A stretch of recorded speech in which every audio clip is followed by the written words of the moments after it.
For all of the state above, we can infer that the state commission state a variety of function which imply undertaking of the different activity of different nature.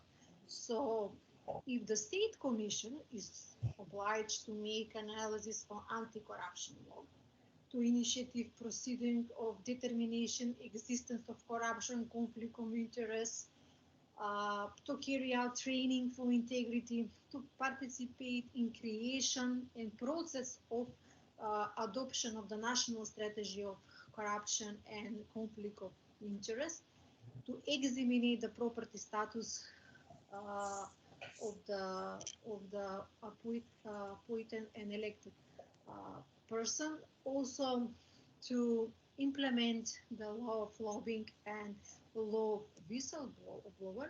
Then we can ask the question, wherever this satisfactory solution creates difficulties in the setting of priorities in the work of the state commission. So should the state commission be more focused on um, cases with findings of corruption, conflict of interest, or property status, or state commission just have to be focused in the communication with the citizen in the education at local and national level. That's a fact that the state commission then, doesn't possess any investigative competence, and only competence that is having commission is just administrative. Now I want to mention one novelty, uh, and this novelty is it's related to the government of the North Macedonia. So this year our government adopt the anti-corruption plan, and this anti-corruption plan is in fact as a result of the political will which the government plans to fight the corruption, but also to establish a clear mechanism for cooperation between the institutions in North Macedonia, but also to encourage all citizens to talk, and also media to talk about corruption. So the next thing that it's new in our country is that this year government also adopt a new code of ethics of the members of the government and the holders of the political and holders of the public office. And in meantime, government help to be improve the condition for the state commission, and also to increase the budget and the human resource in the state commission for the prevention of the corruption. Also, the new national registry of real owners for companies is in operation, and the level of the transparency and accountability has been raised by the publishing public data, as well as raising the level of digitalization and elimination of the human factors and subjective influence in the process and application of law. So in that direction also is one analysis who is carried by the Ministry of Justice, and this analysis is for the need for the staff, equipment, technique, and premises for the investigation center of the public prosecutor office through digitalization in order to accelerate the process of resolving cases.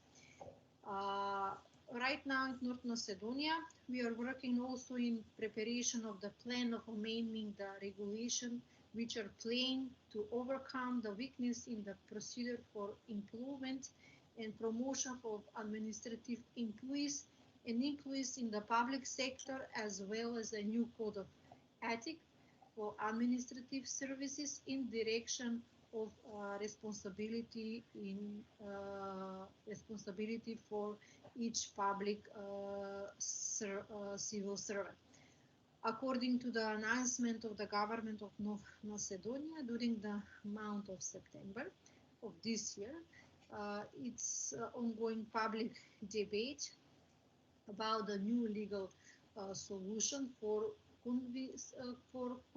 confiscation, and that confiscation is for the property from the last 13 years. And this law we will apply to the old citizen, and it means that all former official will be covered, but also we will cover every citizen who is having property or money worth all over 30,000 euro, but have no proof of the organs. So according to the announcement, it's planned to do it on an urgent civil procedure. Comparatively, this law is similar to the anti-mafia law in the Republic of Italy.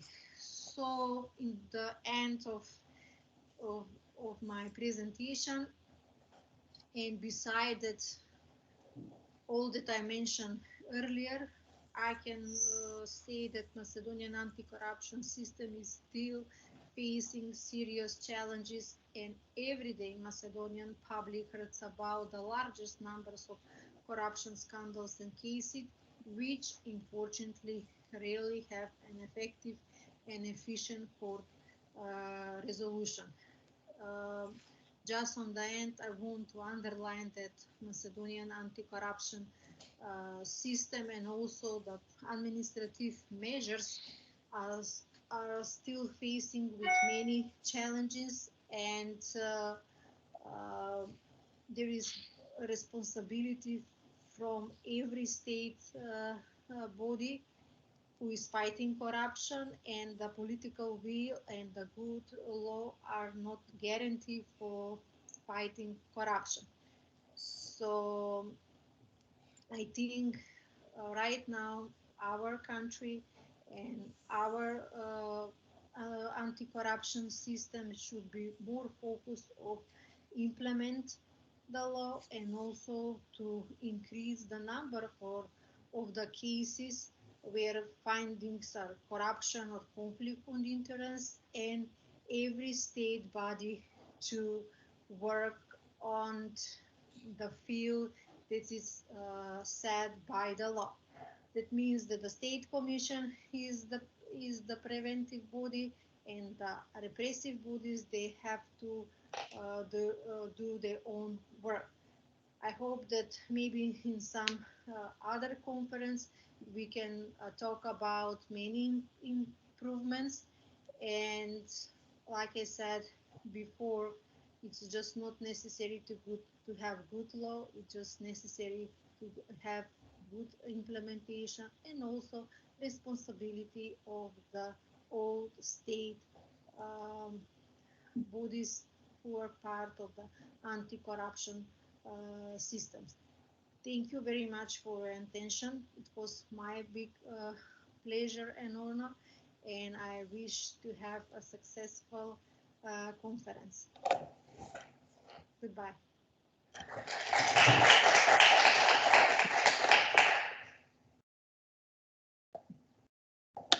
And this was the intervention from Rosetta Trajan. And now we go with Konstantin Bitrakov. Konstantin is assistant researcher at the Macedonian Academy of Science and Arts. And 10 minutes for you, Konstantin, please. I take your presentation, that is this one. I think, yes, Bitrakov. Easy.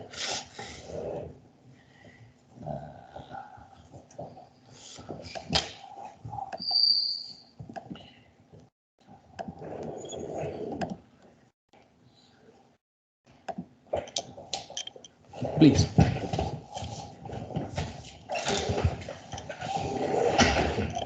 All right. Thank you very much, Professor.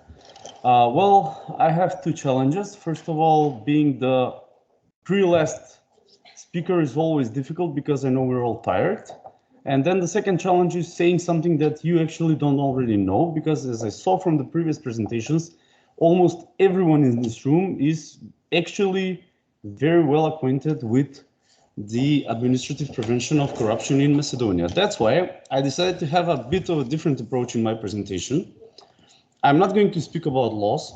I'm not going to speak about regulations, because we know that Macedonia, as some of the previous speakers already said, has almost perfect laws and regulations. I'm going to speak about the key problems which actually bring about corruption in the country, or about increasement of the corruption in the country.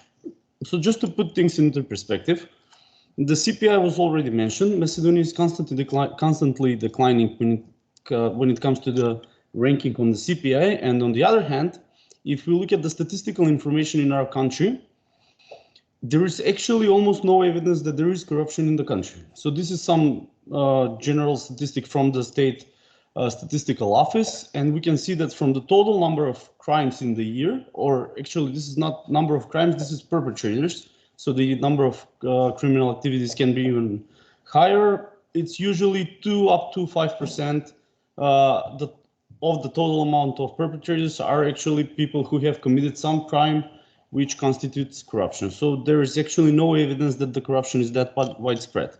On the other hand, we have also the statistics from the State Commission for Prevention of Corruption, which is the preventive body, mainly, as Rosetta already explained, warning, having public education, etc. From all the reports and all the cases initiated ex officio, we can see that the number is almost the same as the ones which were, the perpetrators known to the public prosecution. So the question is whether these are actually the same persons. And the probability is highly likely, because usually a citizen, when he or she submits a report, they do it to all the responsible institutions. So basically, what are we dealing with here? We are dealing with widespread perception of corruption, and it's not only the CPI, there are national statistical information also, they have been surveys, etc. On the other hand, we have not much hard proof of having corruption in the country. What this basically comes to, in my opinion, or what actually is my conclusion, is that first, we're bad at preventing corruption, and secondly, we're bad in detecting, prosecuting, and at the end, ultimately punishing corruption. So let's look at the key reasons why these problems actually occur in Macedonia. And as you can see from the arrows, I believe that these are two connected issues. So usually in theory, or in some majority of the research papers I have read, it's usually prevention versus suppression of corruption as two separate issues, but we cannot look at them separately if we want to have valid conclusions. First of all, why do we have inability, or why are we not successful when it comes to prevention of corruption? So preventing people to, when I say people, I mean people employed in the administration, but also private citizens, because there are always two parties when it comes to corruption. Preventing them to reach out to being corrupt, or reach out to corrupt another person. First of all, there is a lack of political stability, and there is absolutely no consistency when it comes to public administration reform. So all we do is have some fragmented steps here and there, and we have some regulations, and that's it. Actually, nothing has been done aside from being on paper. Then we have institutions which are created and no one knows why, without proper justification. We have too many public procurement procedures, and at the end, we have no sanction for low performance of the servants, of the employees in the public sector. Finally, all of this, including the last two reasons, actually builds up this culture of impunity. People believe that they can do anything they want without having actual consequences for their actions. And when it comes to the basically inability to detect, prosecute, and punish, also we have the low capacity of the public prosecution offices and the lack of interoperability, difficulties in communication when it comes to the law enforcement agencies and the public prosecutor. So when it comes to the lack of political stability, just quickly, we always have parliamentary majority which are formed by coalitions of multiple political parties. And it's actually always more than several parties. And we constantly have parliamentary elections. So it's almost impossible that the mandate of the MPs is actually goes from the beginning to the end. We always have pre-elections or premature elections. And we have fragmented coalitions. Fragmented coalitions means that almost 20 parties actually participate in the parliamentary majority. I draw a graph here just so that you can visualize it. And what does this actually imply in the everyday life of Macedonian political decisions? Many compromises on political level. Just as an example, we have a strategy for public administration reform from 2010 and then another one from 2018. Nowhere in these two strategies it is mentioned that, for example, a new ministry will be formed. In 2019, two-thirds of the MPs voted to form a new ministry as a part of the executive branch for political system and inter-community relations. I can assure you that if you ask any Macedonian expert, no one will be able to tell you what this ministry actually does on an everyday basis and what the people employed there actually work. And when you have this kind of climate, it's difficult then to expect that the everyday citizen will actually refrain from corruption, because you can see this high-level corruption, which is actually so high that it's actually legal, if I can phrase it that way.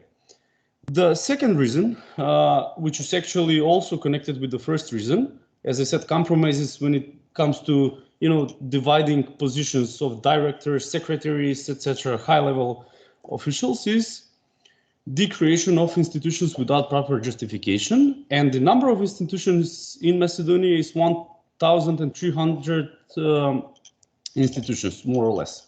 This is a huge number when it comes to a state or a country, whatever I call it, of 2, maybe 1.5 million up to 2 million citizens. And this brings about distrust in the system, because none of the citizens actually believe that the political officials have a will to improve things, including corruption. And on the other hand, difficulty for the law enforcement agents and the public prosecutor to actually monitor everyone in the public sector, because they have too many people that can abuse powers. Also, it's reflected when it comes to the public procurements. We have 2,100 public procurements, so tenders in 2020, and this number is almost the same every year. The Bureau for Public Procurement, which is actually the competent authority to monitor these public procurements, has this opportunity to perform an administrative inspection, but how can we expect that an institution of 39 employees, out of which only 10, I guess, do these administrative inspections, can actively monitor 20,000 public procurements? So only 1% of all the public procurements are inspected. And, which is even more interesting, none of the largest public procurement procedures have ever been inspected. So from the 37 of the largest state-owned companies, which share 27% of the entire public tenders in the country, not one has been inspected. And on the other hand, if we take the information available from the online portals, we can see that 60% of the tenders are sometimes given to one supplier in these largest companies.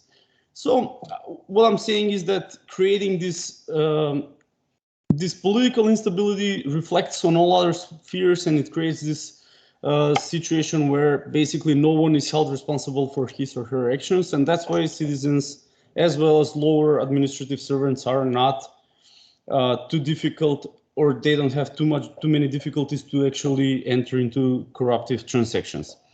Finally, the law on administrative servants is actually not really precise at all when it comes to monitoring the performance standards of the performance of administrative servants, which further on leads to a climate where one administrative servant can actually delay the procedures, can illegally, of course, so break the deadlines. They all have, the general rule is that every administrative procedure should be completed in the first instance in 30 days. Never have I heard that any administrative servant has been under disciplinary measures because he or she actually broke the deadline. And of course, if I know that I will not be sanctioned, then I can also purposely delay it to, subtly invite the party to offer me bribes. So I don't even have to ask. I just have to,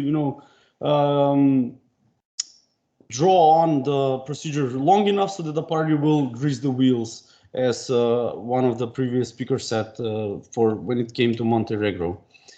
And finally, all of this leads up to the culture of impunity, and what is even more, even funnier or more ironic, in 2016, we as a country formed a special public prosecution because the regular public prosecution offices were not actually able to indict anyone or actually bring about any results. Unfortunately, even though we did that, out of 22 indictments from the special prosecution, only 6 are completed, so in 5 years.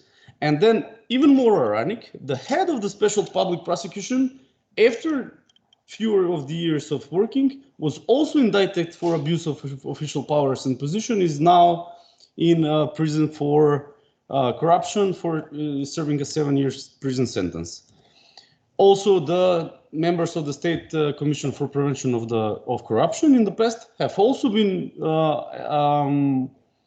uncovered to misuse public funds, and they resigned. So just briefly, this was on the prevention side. On the repression side, I just want to mention what my colleague Oliver was supposed to mention for the institution where he works. We now have this basic prosecutor office for prosecution of organized crime and corruption.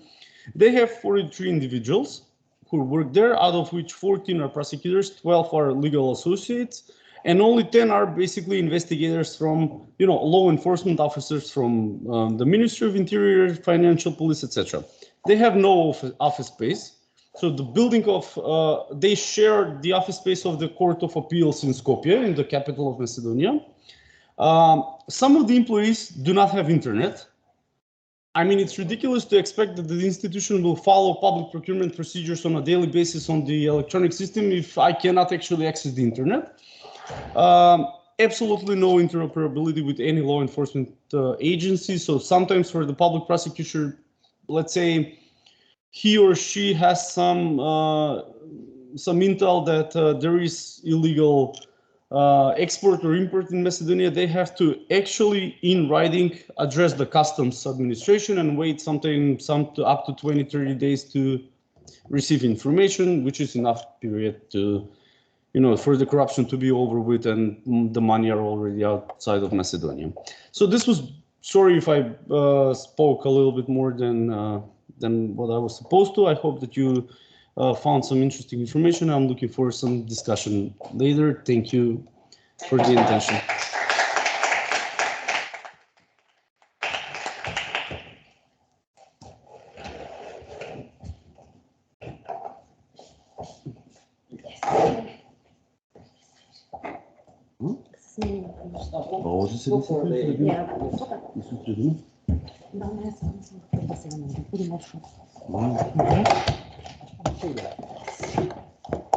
You have a presentation, right? Yeah. Yes. Just, I don't want to. I have to. It was this one? Yes.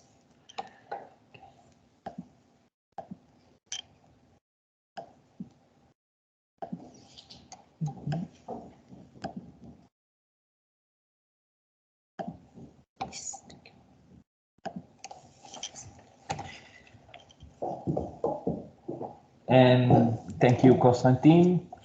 Very interesting insight, and go over the law and go inside the effective phenomena behind the law. Yes.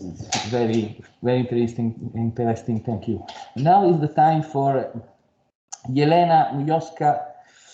Help me for Torpeska. Thank you. She is from Macedonian Academy of Science and Art. The floor is yours, Jelena. Thank you.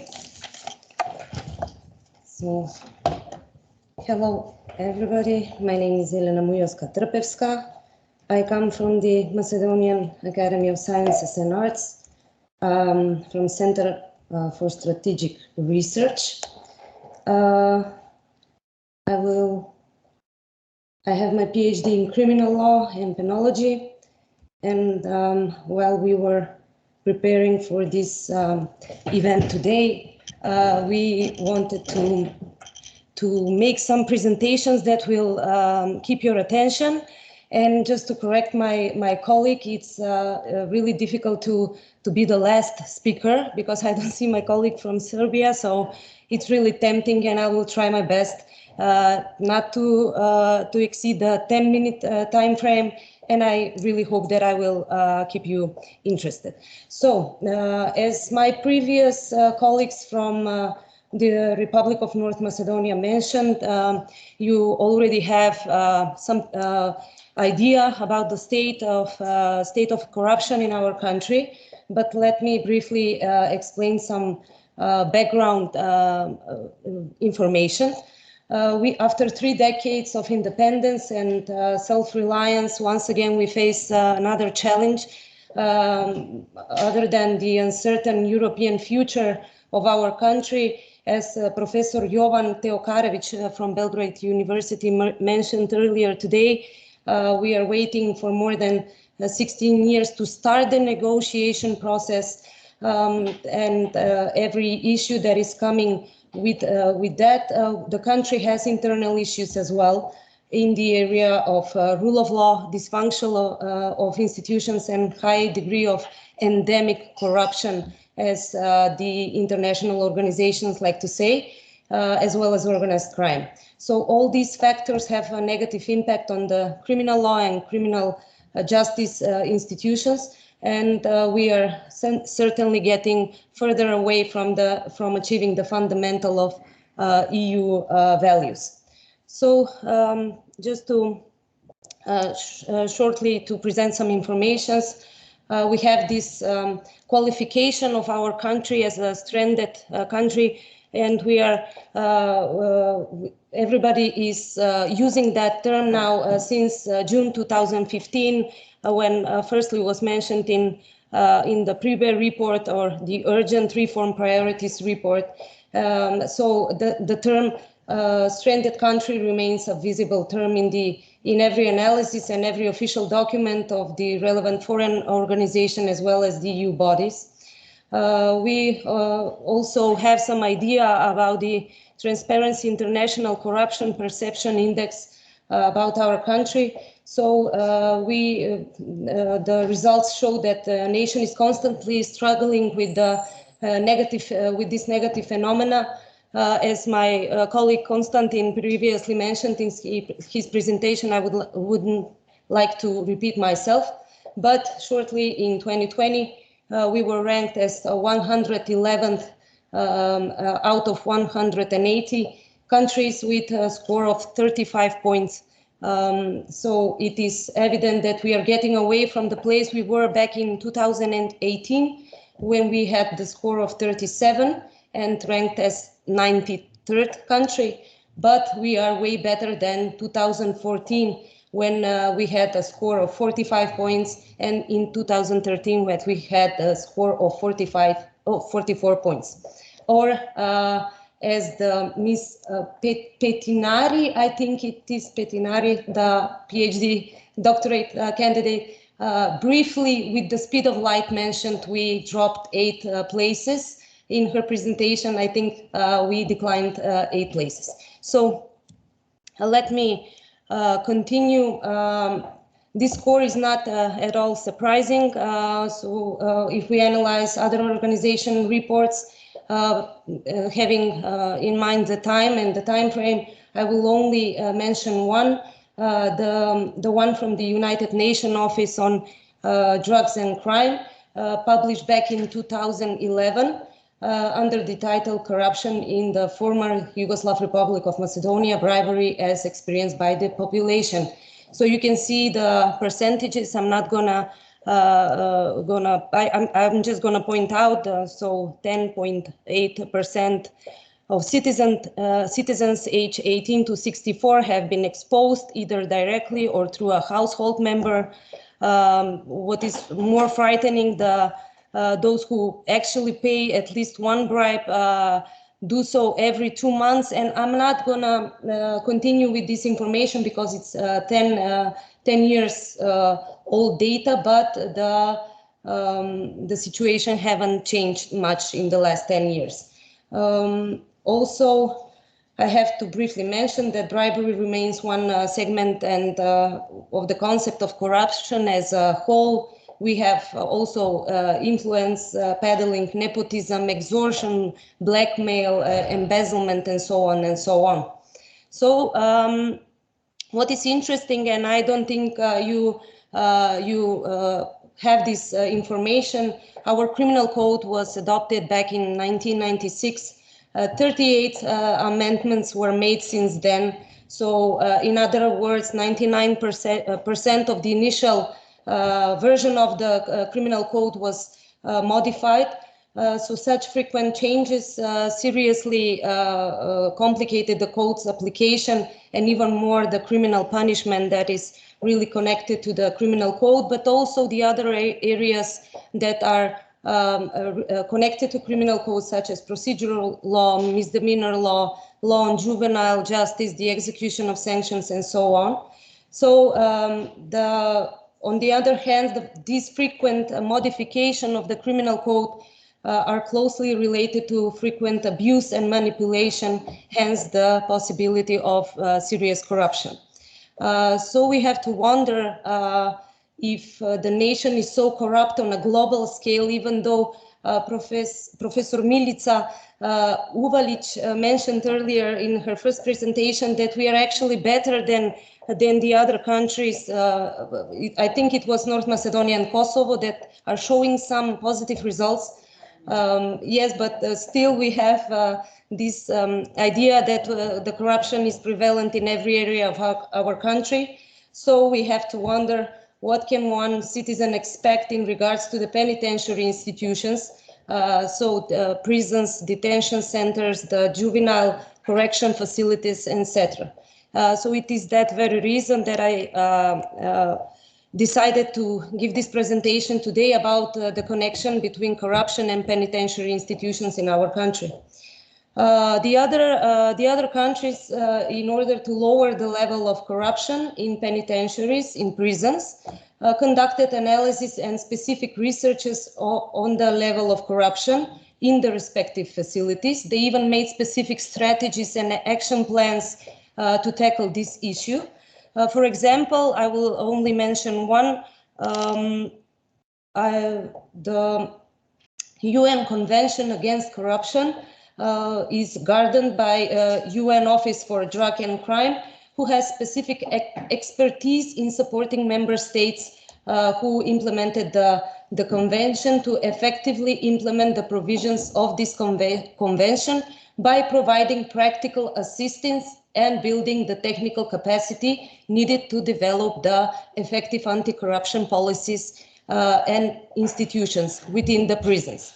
So in our country, we have 11 penal institutions, we have 5 penitentiary institutions and 6 prisons, and 1 correctional educational facility for children, for juvenile delinquents. The prison, every penitentiary, every prison is located in different part of the country.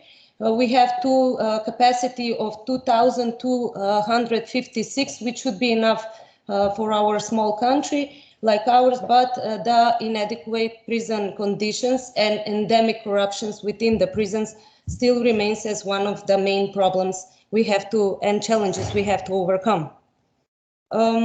In the CPT report, the last CPT report from December 2019, they visited our prisons in 2019. I think it was the winter 2019, which was later adopted in July 2020. Macedonian prisons demonstrated, and I quote, that clearly there has been a lack of action to improve the treatment of persons held in prisons. That statement is slightly different and slightly better than the 2016 report, which stated that our prison conditions are catastrophic and mentioned endemic corruption. So also, as you can see on the presentation, numerous journalistic articles have been since published, which spoke of the specific testimonies and experience of inmates within the prisons.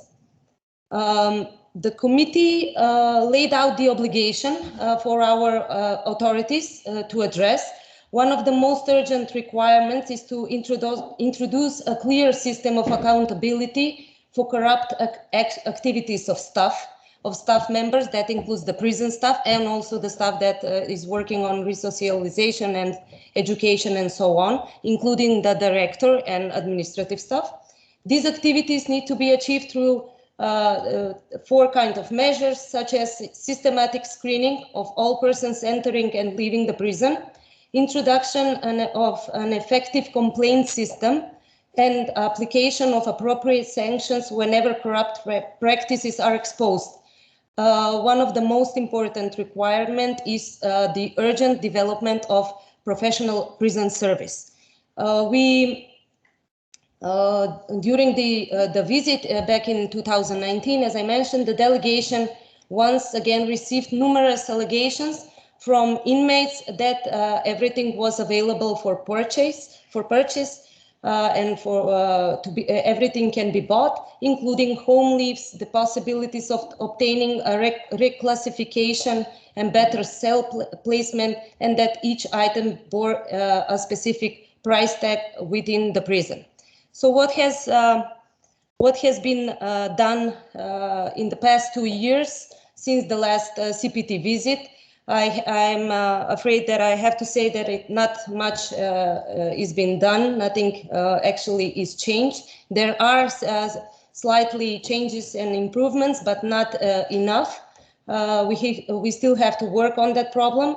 The best example for this statement is that the acting director of Idrizovo prison, which is the biggest prison in our country, informed the CPT delegation that his efforts to introduce a systematic security checks on all prison staff entering the establishment and to decree that all staff can only use the main entrance to enter the building has been met with resistance by senior staff members, so by the people that are actually working in the prison. On the positive side, there has been a new law on execution of sanctions, which is strengthening the position of the director of Directorate for Execution of Sanctions, and is really a response to the established weaknesses and inconsistencies in the prison system functioning. At the very last part of my presentation, what should we do? The authorities of our country should need to step up their efforts to combat the phenomenon of corruption through prevention, education, and application of appropriate sanction. In this context, prison staff should receive clear message that obtaining or demanding advantages from prisoners is not acceptable. Each prison should establish a defined program to tackle corruption. Further, the screening of all persons entering and leaving a prison establishment should be improved with a dedicated team of officers responsible for such screening, which shouldn't be so difficult thing and activity to accomplish. And finally, we need transparent and constant mechanism to monitor the measures that have been taken at the Idrizovo prison as the largest prison in our country, but also other prisons, to tackle the endemic corruption. This is on a short note what actually has been done. We have still much to go, and I thank you for the attention, and I am open for any questions if you have it. Thank you.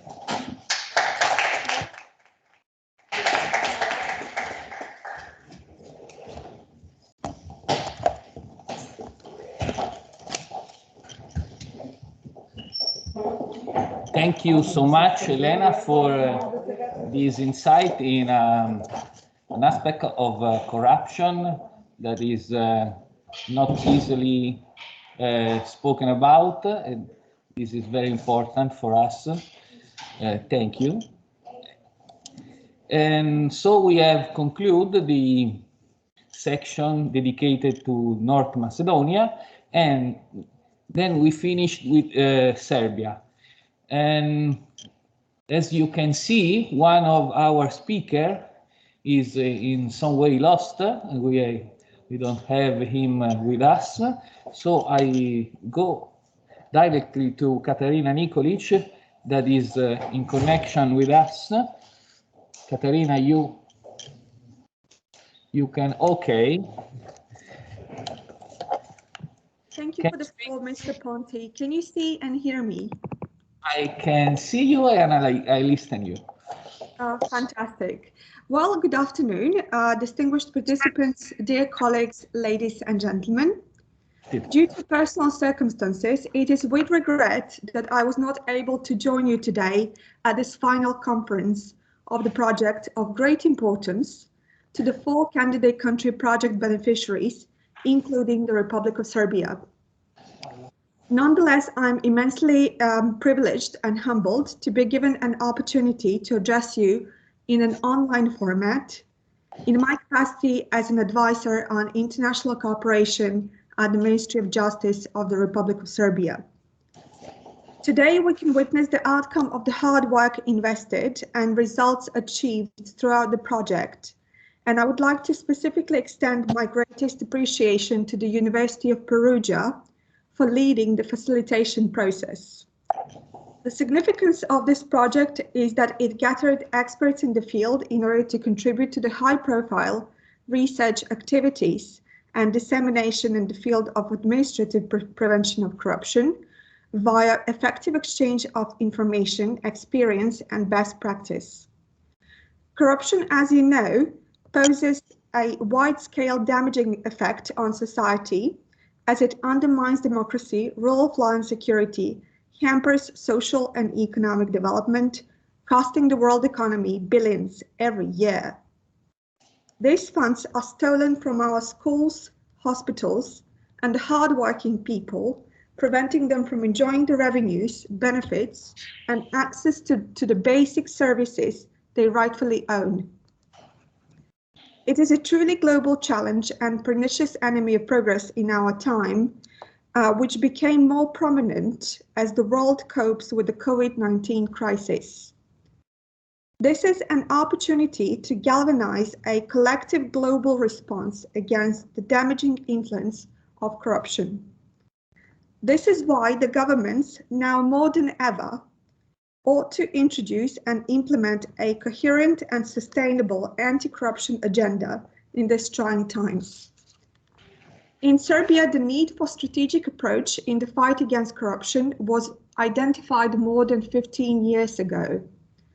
The comparative experiences of the former socialist countries of Central and Eastern Europe, successful examples of Asian countries in combating corruption by establishing specialized anti-corruption bodies, as well as proposals of the international organizations for the comprehensive approach in the fight against corruption, had a significant impact on establishing and shaping a strategic approach in this area. Thus far, Serbia had 2 major anti-corruption strategies since 2005.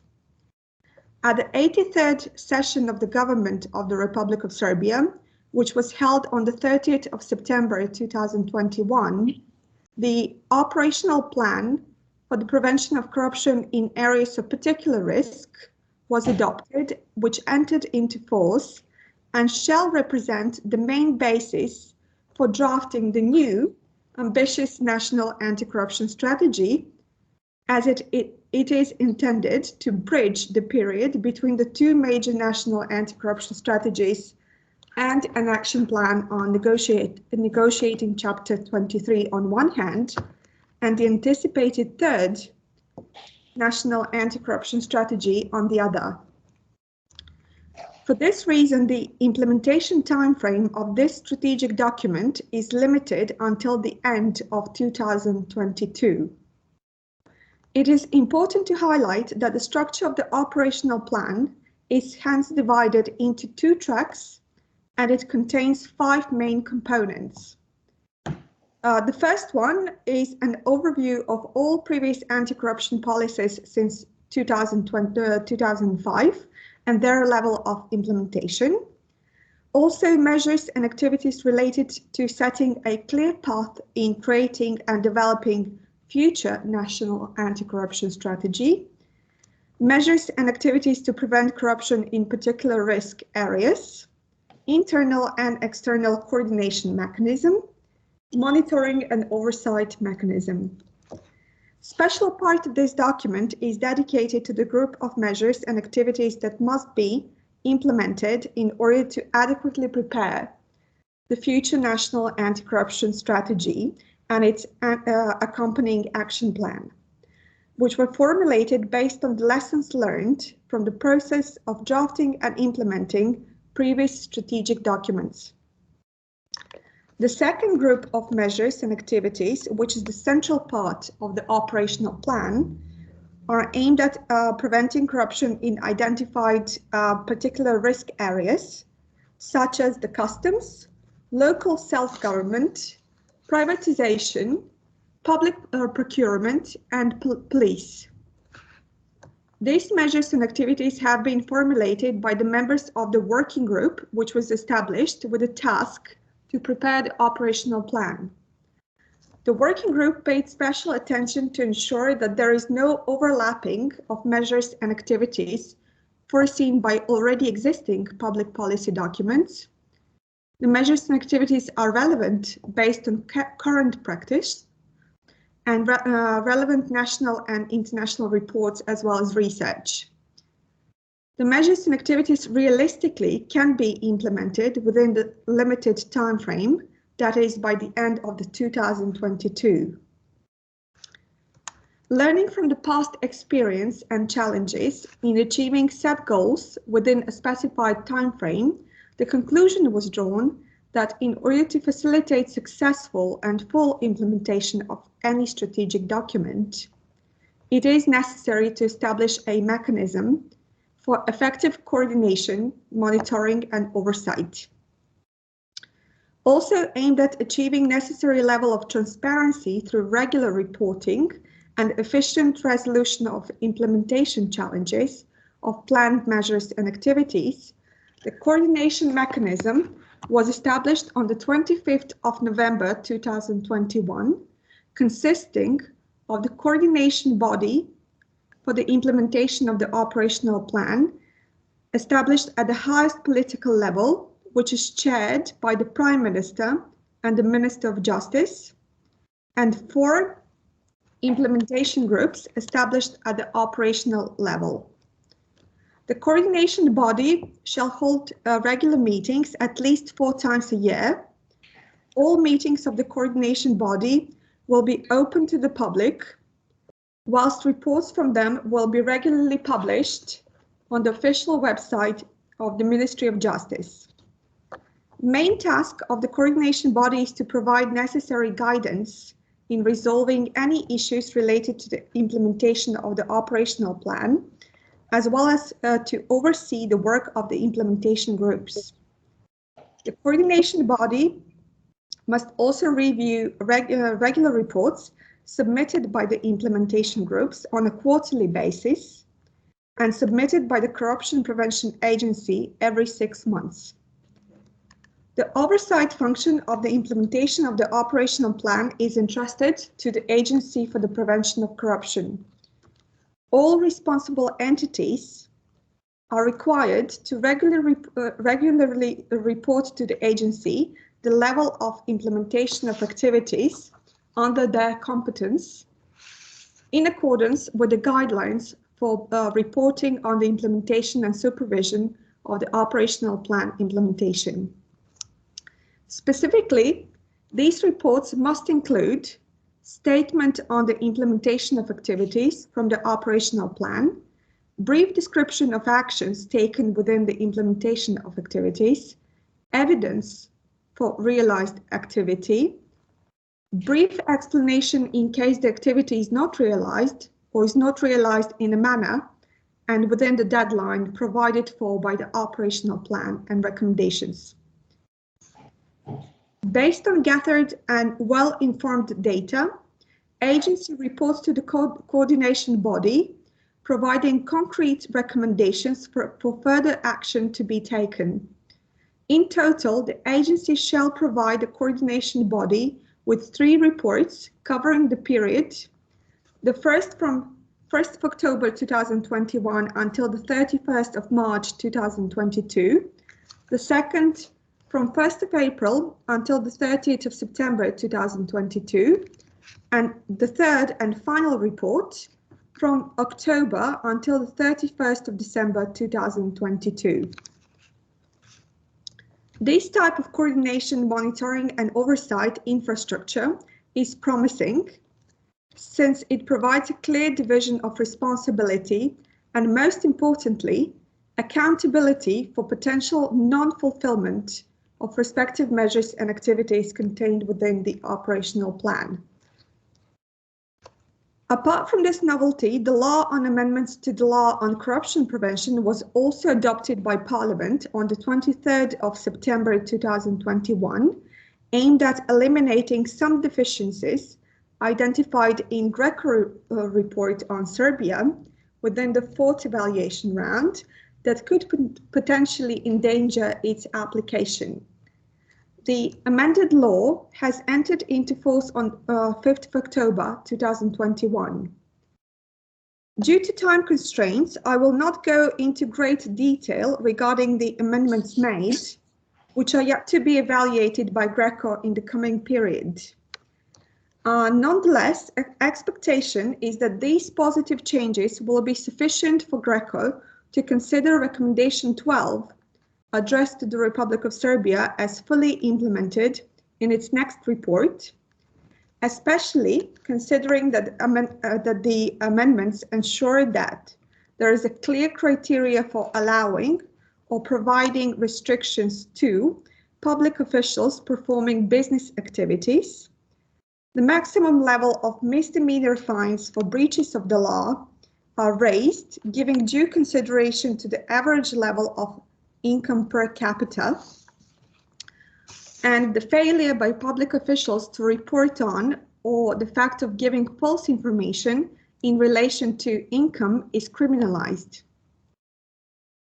Bearing in mind that the vast majority of Greco recommendations within the fourth evaluation round require amendments to the most supreme act of the Republic of Serbia, I would like to hereby inform you that the adopted by 2/3 of all MPs Act for amending the Constitution of the Republic of Serbia has officially been submitted for confirmation at the referendum scheduled to take place on the 16th of January 2022.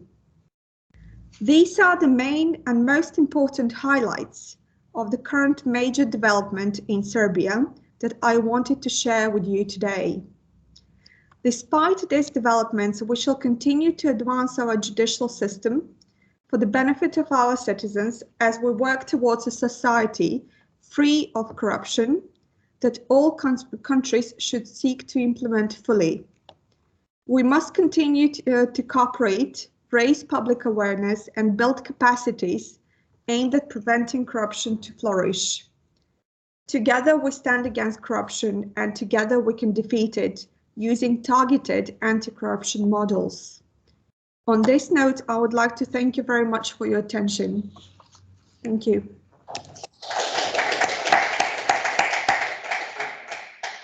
Thank you so much, Katarina, for your intervention. That is the last of this too long day of work together. And now I ask you if there are some questions for the speakers. And it's late, so